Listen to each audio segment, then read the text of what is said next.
Bonjour mes chers élèves de la 6e année Romarin et Chepi. Vous assistez aujourd'hui au cours de français présenté par votre maîtresse Madame Manel à la date du vendredi 21 janvier 2022.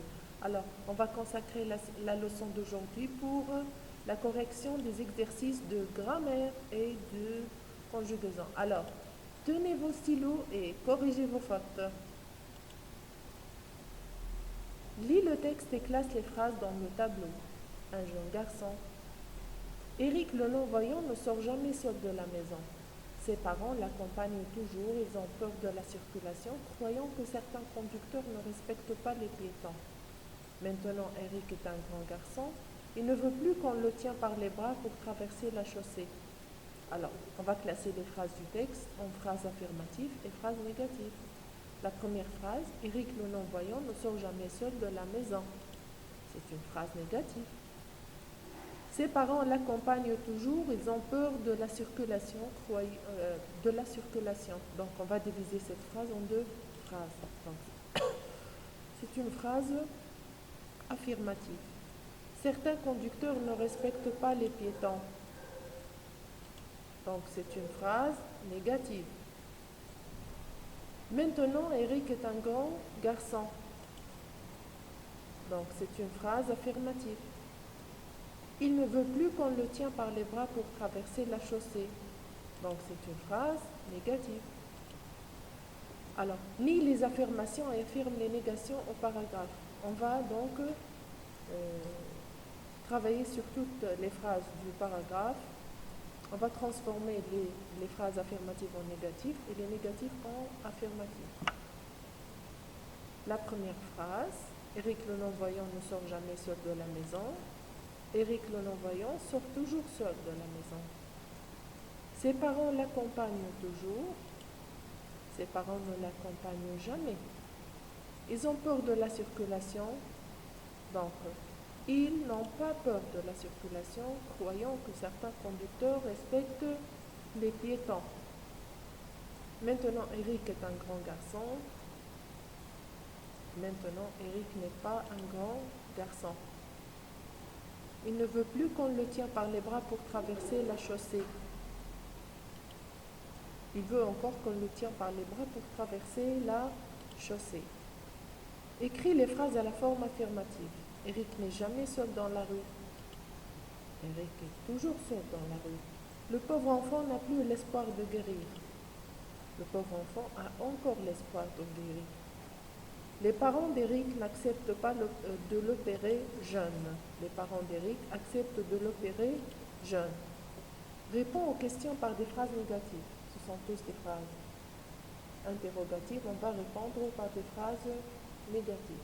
Est-ce que la perte de la vue est encore un handicap? Non, la perte de la vue n'est plus un handicap. Te moques-tu toujours d'un enfant qui a besoin de ton aide? Regardez ici. Te moques-tu, c'est le verbe se moquer.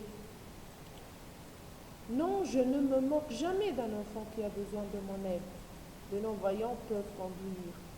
Alors, c'est une phrase interrogative, on doit le lire comme ça. Les non-voyants peuvent conduire? Donc, non, les non-voyants ne peuvent pas conduire. On passe à la conjugaison. Lis le texte, souligne les verbes et écris leur infinitif. Les deux hommes handicapés ont fini par se mettre d'accord. Ils ont uni leurs forces. Sans hésiter, l'infirme bondit sur le dos de son ami. À deux, ils réussiront et certainement à se surpasser. Alors, le premier verbe, on finit. Son infinitif, c'est finir. Ils ont uni leurs forces. Je souligne ont uni. Son infinitif, c'est unir. Sans hésiter, l'infirme bondit sur le dos de son ami. Le verbe bondit. Son infinitif, c'est bondir. À deux, ils réussiront certainement à se surpasser. Le verbe, c'est réussiront. Son infinitif, c'est réussir. Alors, on passe à l'exercice 2. Souligne les verbes dans les paragraphes et remplis le tableau. Le pauvre infirme a applaudi de joie. Je souligne a applaudi. Son infinitif, c'est applaudir, oui. Le temps, c'est le passé composé. Les longues journées finiront bientôt. Je souligne finiront. L'infinitif, finir. Le temps, c'est le futur. Nourrissez d'entraide notre amitié, vous remplirez la vie de bonheur. Bien sûr, si on va nourrir nos relations avec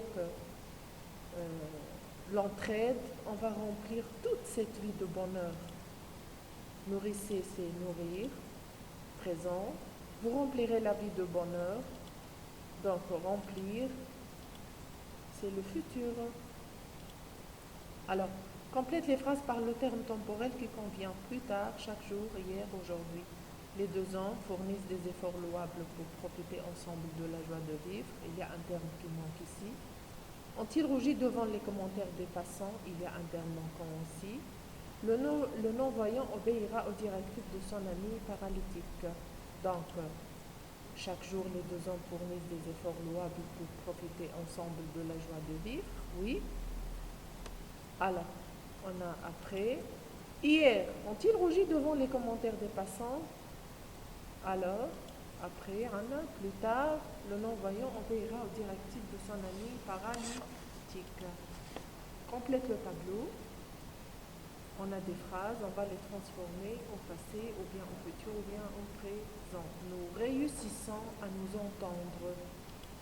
Nous avons réussi à nous entendre. Futur, nous réussirons à nous entendre. As-tu saisi la bonne occasion? Saisis-tu la bonne occasion? Saisiras-tu la bonne occasion? Les champs ont fleuri au printemps. Les champs fleurissent au printemps ou bien le printemps. Les champs fleuriront le printemps. Alors, à très bientôt.